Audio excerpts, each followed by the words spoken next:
شهادات ال30% وطوابير أمام البنك الأهلي وبنك مصر وموعد تعويم الجنيه وإصدار شهادات جديدة. بس قبل ما نبدأ الفيديو يا ريت تدعمنا بلايك للفيديو وتشترك في القناة وتفعل الجرس عشان يوصلك مننا كل جديد. وما تنساش تاخد جولة في القناة فيها كل ما يخص البنوك واستثمار أموالك. أفضل استثمار من أول 1000 جنيه هتلاقي أسفل الفيديو في أول تعليق. وبعد اللايك والاشتراك في القناة تعال بينا نشوف الفيديو الجديد. شهد اليوم إجبار كبير على البنك الأهلي وبنك مصر وهم الذراع الأيمن للبنك المركزي اللي بيعتمد عليهم في أسعار الفايدة من رفع وإصدار شهادات جديدة، وذلك لمواجهة التضخم. والآن أول الحلول في مواجهة التضخم وهو استخدام أهم وسيلة لدى البنك المركزي وهي أسعار الفايدة عن طريق إصدار شهادات جديدة مناسبة لجذب المزيد من عملاء البنوك. وبعد اجتماع البنك المركزي الأخير وتثبيت أسعار الفايدة اتجه الكثير من العملاء لربط الشهادات بالبنك الأهلي وأيضا بنك مصر، وذلك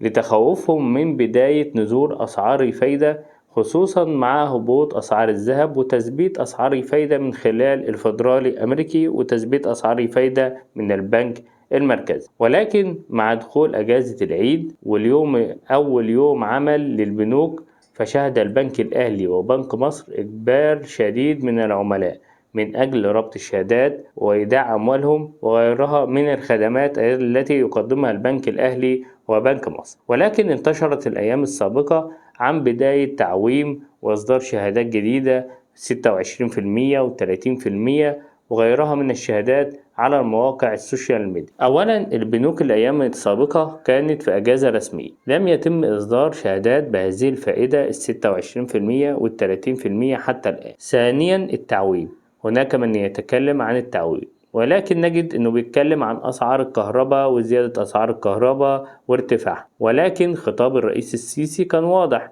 انهم بيبحثوا عن بدائل للتعويم لان مسألة التعويم امن قومي وانه حتى الان لم يتم اي تعويم للجنيه مرة اخرى. وفي حالة حدوث ذلك هيكون في شهادات جديدة بفوائد اعلى، ولكن حتى الان لم يتم التعويم ولم يتم إصدار أي شهادات من البنوك حتى الآن. فتابع معانا وأول ما تصدر أي شهادات بإذن الله هننزلها على القناة. فما تنساش مشاركة الفيديو واشتراك في القناة وتفعيل الجرس واللايك للفيديو.